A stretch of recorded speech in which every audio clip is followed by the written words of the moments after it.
Hakadosh Boker Or Masechet Ketubot Daf Amud Aleph 95a1. We are on the Mishnah.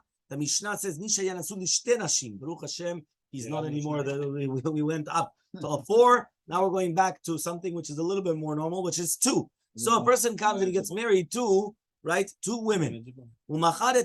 So he comes and he sold his field, right? V'katva, right, the Rishona la-lokeach. So the woman comes, and this is the first wife, right? V'katva Rishona is the first wife. She comes and she writes to the lokeach, Din udvarim elimach, I have nothing to do with you. What does that mean? That means even though the husband came and he sold the field. Now remember, all the fields are subjugated to the lien on the ketubah.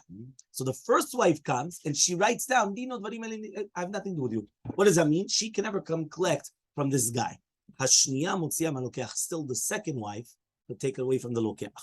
Right? The rishona min hashniya. But now that the second wife comes and she takes it away from the lokeach, from the purchaser, the first wife could take it away from the second wife.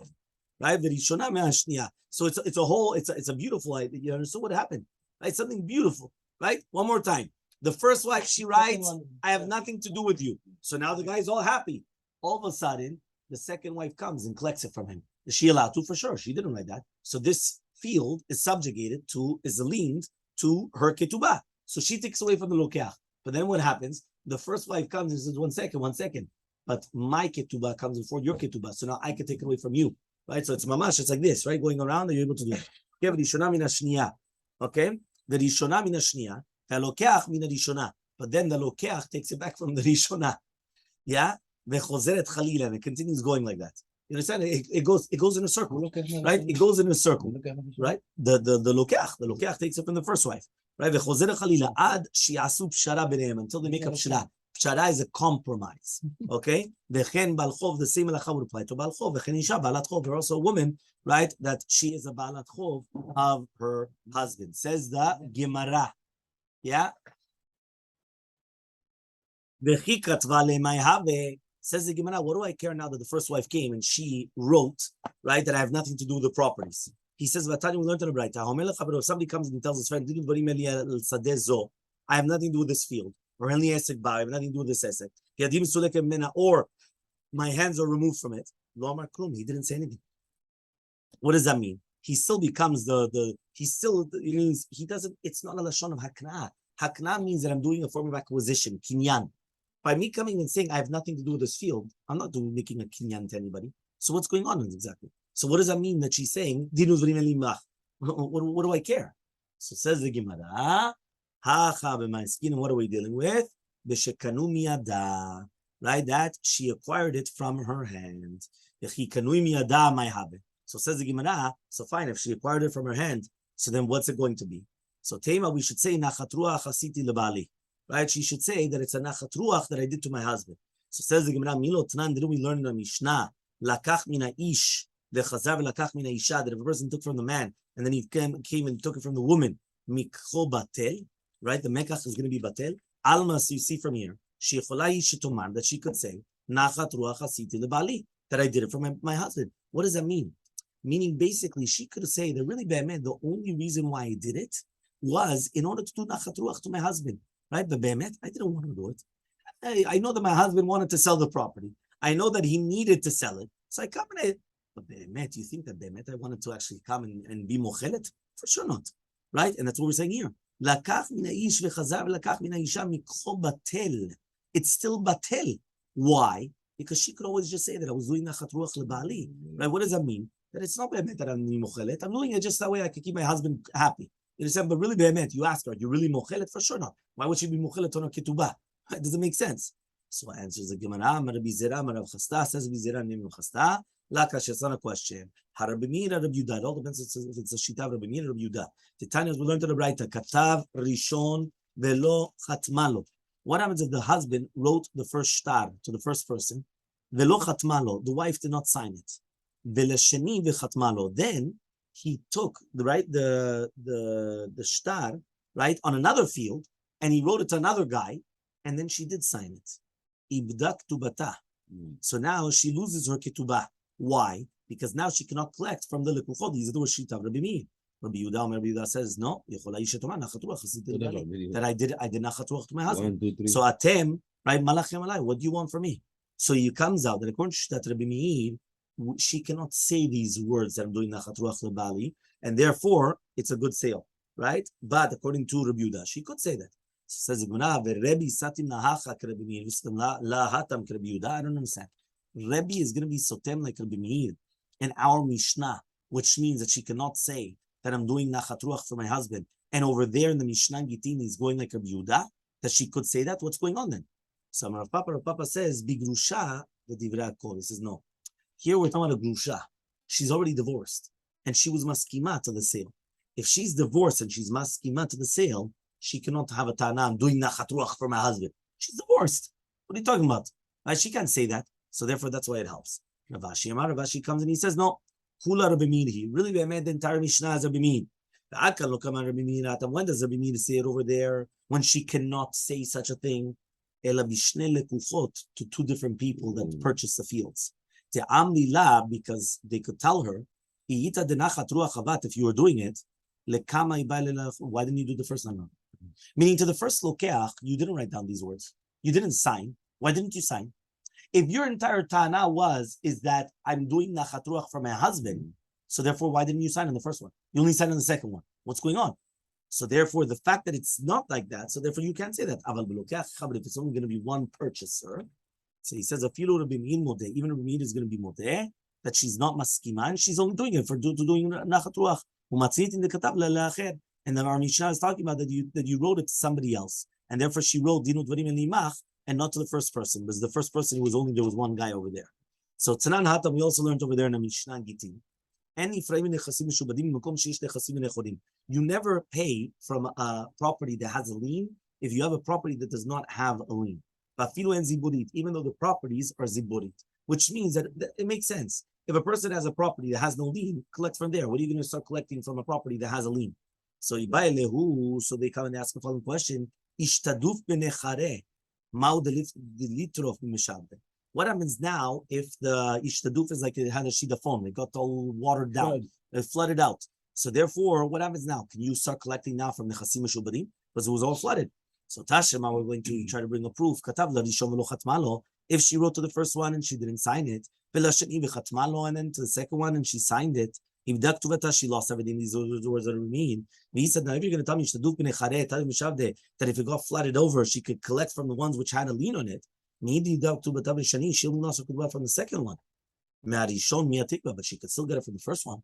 She only wrote from the second husband, right? She only wrote on the second husband. On the second lokeach, she only wrote, right, that she cannot come, right, and she cannot collect. But not on the first. Amar Rav Nachman bar Yitzchak. So says Rav Nachman bar Yitzchak, my ibda. What does it mean? Then she lost her ketubah. Ibda me'asheni. She lost it from the second one.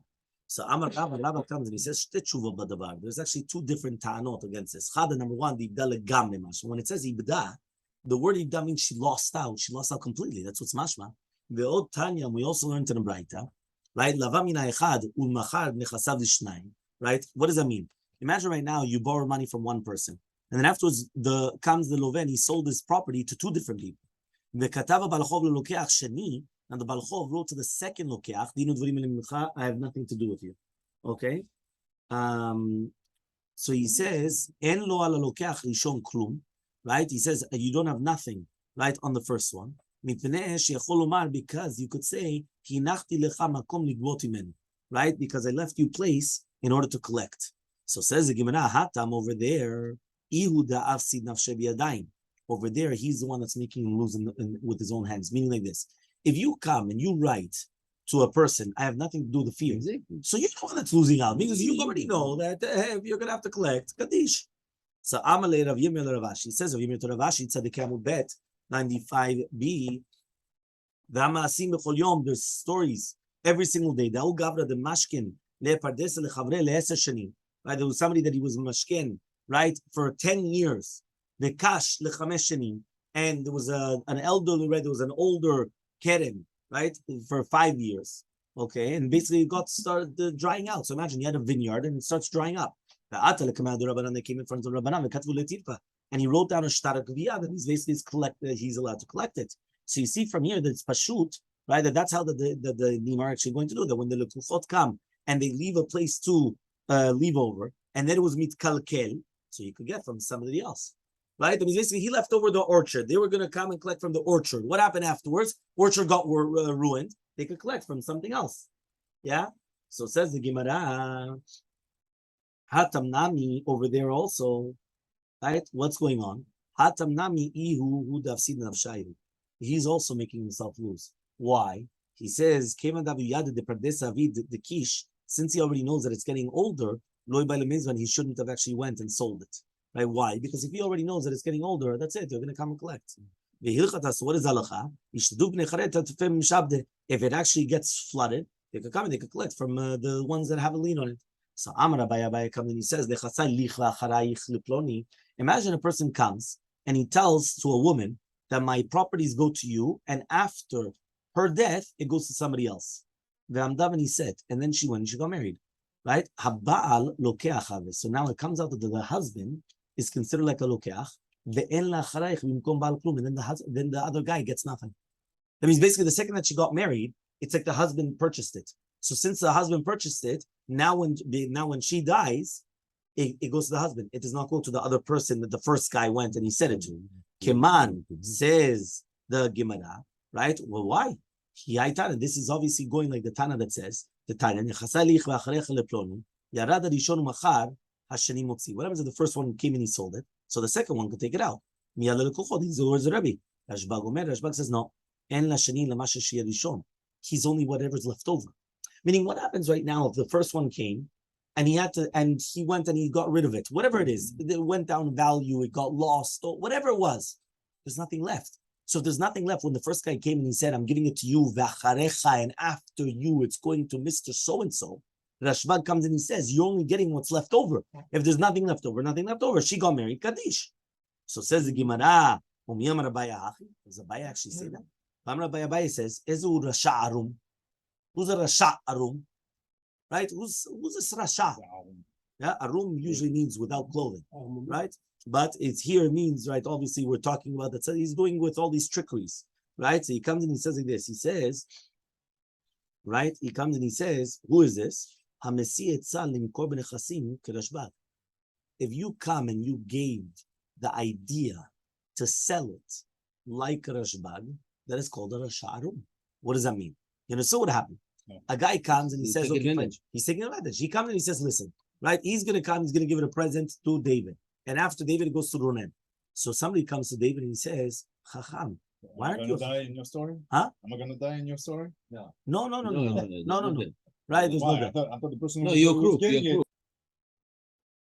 So therefore you see from here, Mikama Tinase, nobody told her to get married in order to get the property out of the other guy. Niset Kama. She got married.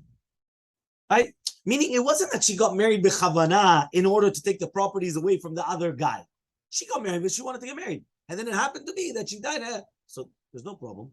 So Abaye comes and he says, what happens if he comes and he says, it goes to you? Remember, lich is always in the Lashon Aramit for you, for female.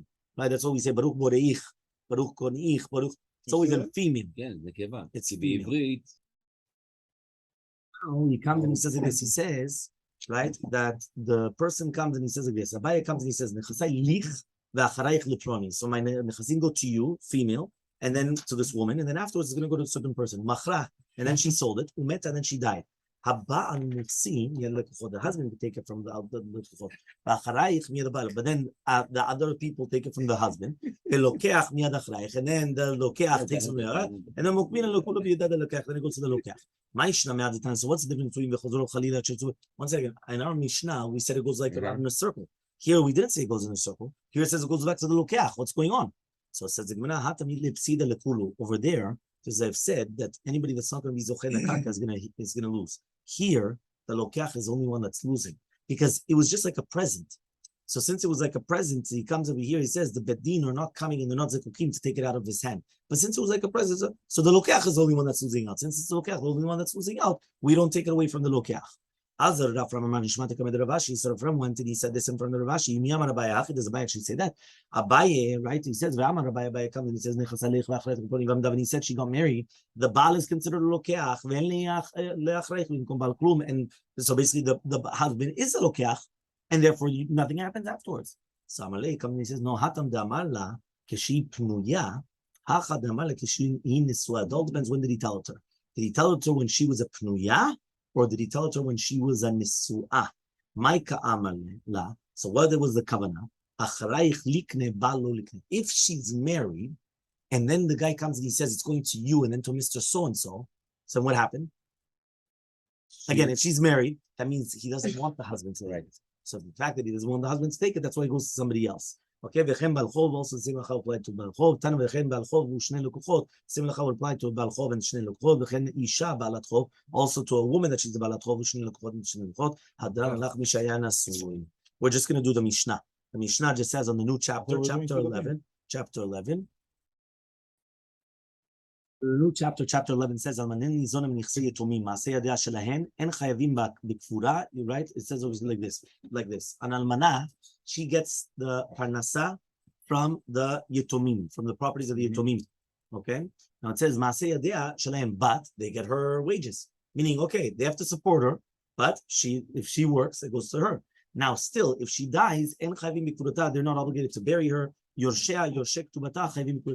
inherits her is the one that gets that gets to the obligation to bury her, because whoever inherits her buries her. That's the general rule. Okay, that's of the new chapter 11. Ask the following question: Nizonet tran or hanizonet tran? Do we say that it's nizonet without heya yedia? Because almanam nizonet minichsei yitomim and maaseh yadea shelahem, or maybe it's hanizonet with a hey, which means right that's alminash nizonet. This is the halacha. Meaning, is it like a lechatchila din that she's supposed to do it or not? Nizonet tanan says the Gemara. Nizonet tanan ke'anshe galil, just like anshe galil. Velo sagi ledulo avile. They can't just say she can't. They can't just we don't want to give it to her. Or dilma maybe it's hanizonet tanan like anshe Yehuda. The ibai lo avilo they could decide, which means like this. There's a machloka between Yehuda and Galil.